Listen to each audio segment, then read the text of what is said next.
국내 백신 가뭄 우려가 현실화되는 거 아니냐라는 목소리가 커질 일이 발생했습니다. 그 이유는요, 바로 서울시에서 화이자 1차 신규 접종이요, 5월부터 중단되기 때문입니다.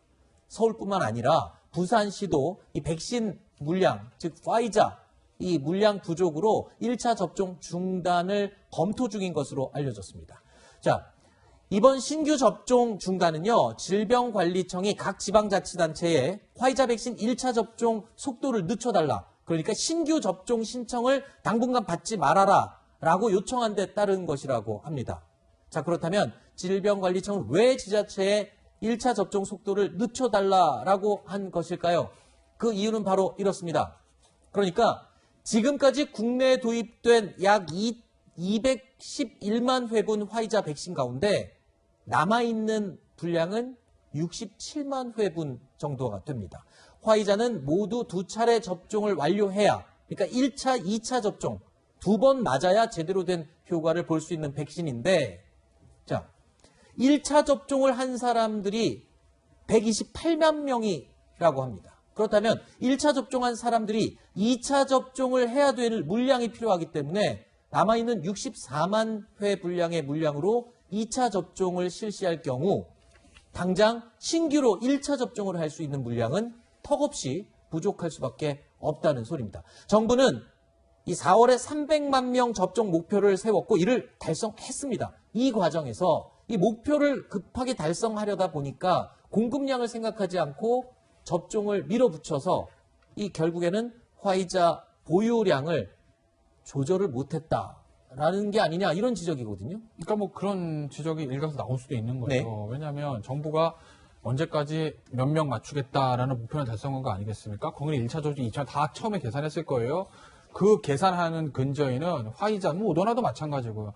화이자랑 계약을 했기 때문에 언제까지 물량이 들어오겠지? 그러니까 우리는 계획을 이렇게 세워야 되겠다. 이렇게 했던 것 같아요. 아마 네. 그렇게 입안을 했겠죠. 근데 문제는요.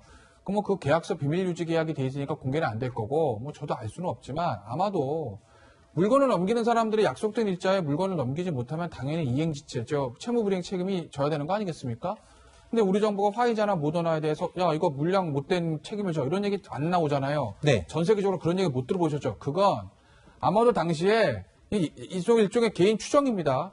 계약 당시에 이 파워가 모더나 화이자 쪽에 있으니 우리나라뿐만 아니라 세계 모든 나라가 물량 인도 시기가 픽스가 안 됐을 거예요. 네. 또는 픽스가 되더라도 화이자나 모더나 사정으로 연기할 수 있다, 이런 게 들어갔을 거라고요. 네. 그렇기 때문에 정부에서는 계약을 할 때는 하더라도 실제 물량 인도 시기가 언제 될까 현실적인 계산을 했어야 되는데 네. 그게 아니라 계약서 이렇게 돼 있으니까 들어오겠지 하고 계획서 했던 거라 저는 봅니다. 네. 그럼 지금 이런 사태가 발생한 거 아니겠어요? 네. 그러니 2월에 계약했던 모더나와 마찬가지고 이번에 계약했던 화이자 같은 경우에도 실제 물량 시기가 어떻게 될 것인지 국제 정세에서 미국 내 움직임을 봐서 우리 접종 계획을 세워야 된다라는 거죠. 물론 지금 정부에서는요, 앞으로 계속 속속 도입되는 화이자 물량이 예정돼 있기 때문에 지금 우려하는 그 목소리는 너무 지나친 우려다, 이렇게 설명을 하고 있는 부분도 있습니다. 하지만 확보가 되지 않은 상태이기 때문에 불안해하는 목소리는 어쩔 수 없는 것도 또 상황인 것 같습니다. 자, 한쪽에서는 백신 물량 부족으로 신규 접종이 중단되고 있는 상황이 벌어지고 있는데,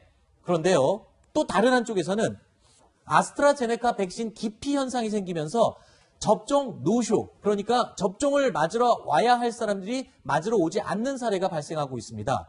그런데 이 접종 노쇼로 인해서 접종되지 않고 남아도는 백신을 맞겠다라고 또 자발적으로 지원하는 사람들도 부쩍 늘고 있습니다. 자, 그런데 어떤 내용 때문에 그런지 한번 들어보시죠. 저희가 다 개수가 안 되거든요.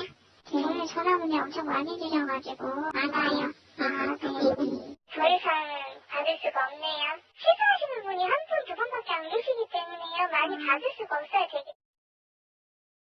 최근에 정부가 백신 접종자를 수를 급격히 늘리겠다고 발표를 하면서 백신 접종자에 대한 혜택도 발표를 했거든요. 그러니까 해외여행을 다녀와서도 2주 동안 자가격리 해제되고 밀접 접촉을 한 경우도 2주 자가격리 하지 않아도 된다, 뭐 이런 식으로 발표를 하면서 이럴 바에는 이 아재 백신 맞고 해외에 나갔다 와야지 하는 사람이 부쩍 늘었다, 이렇게 해석을 하던데 맞습니까? 저 아는 분도 저거 맞았더라고요. 젊은 분인데. 자원에서. 네, 자원에서 이제 빈 아하. 게 있으니까 주변 보건소 30군데 전화했더니 빈 게 있다고 그래서 가서 맞았다는 거예요. 네. 어떤 유인책이냐? 해외여행. 뭐 해외여행은 한 1년 동안 못 갔기 때문에 그게 중요한 건 아니고 확진자의 밀접 접촉자가 됐을 때 2주간 자가격리. 이게 사실은 경제활동하는 사람들 굉장히 불편한 거잖아요. 내가 걸리지 않았는데 확진자가 접촉했다는 이유만은 아무것도 못하고 집에 2주간 있어야 되는 거지. 이게 네. 굉장히 불편하니까 그거를 면제해주겠다는 어떤 정부의 그런 유인책은 굉장한 당근이 되는 거죠. 그렇죠. 그러니 아스트라제네카가 만약에 노쇼가 나타나가지고 빈 백신이 있다, 남아있는 백신이 있다. 그럼 가서 자원에서 맞고 이런 그렇군요. 패턴들이 나오는 거 아니겠어요? 알겠습니다. 자, 하루라도 빨리 백신을 맞고 싶다 하시는 분들은요, 간단한 신청 절차를 거쳐서 또는 현장에서 즉석에서 신청해서도 아스트라제네카 백신을 맞을 수 있다고 하니까 이 내용 참고하시기 바랍니다.